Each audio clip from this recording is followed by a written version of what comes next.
সুনামগঞ্জের তাহিরপুর উপজেলার খোলাহাটি গ্রামের শোভারানী বর্মন ও দেবেন্দ্র বর্মনের ৩ মেয়ে যাত্রী, সুচিত্রা ও বিচিত্রা।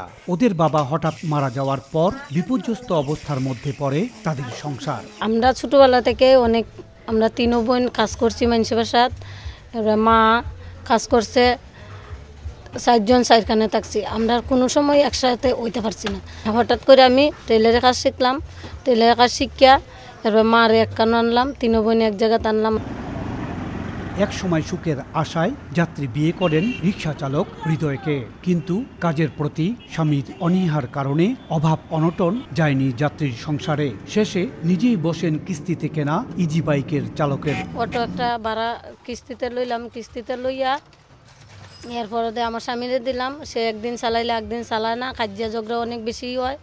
তখন খুব খারাপ লাগে। তখন আমি চিন্তা করলাম আমি বোধহয় অটো চালানি শিখলে আমার নিজের কিস্তি নিজেই চালাইতে পারবো। তাদের লক্ষ্য 2 মেয়ে ও 1 ছেলের সুন্দর ভবিষ্যৎ। স্বামী স্ত্রী মিলে চলতে পারি, আর সংসারও যদি 2-1টা যদি সঞ্চয় থাকে তে ফুলাফুরিটারও মানুষ করা যাইব। আর যাত্রীর পথ চলার নিরাপত্তার দাবি জানিয়েছেন নারী নেত্রীরা।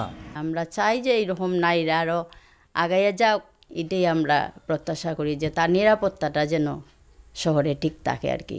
অন্যদিকে জেলা প্রশাসক যাত্রীকে সব ধরনের সহযোগিতা প্রদানের আশ্বাস দিলেন। আমরা সংশ্লিষ্ট ব্যাংক কর্তৃপক্ষের সাথে সরাসরি যোগাযোগ করে তাদের সেই ধরনের জনবান্ধব কর্মসূচির মাধ্যমে তাদেরকে সেদিকে আমরা নেওয়ার ক্ষেত্রে প্রচেষ্টা গ্রহণ করব।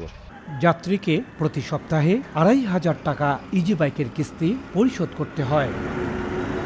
ইকরামুল কবির, সময় সংবাদ, সুনামগঞ্জ।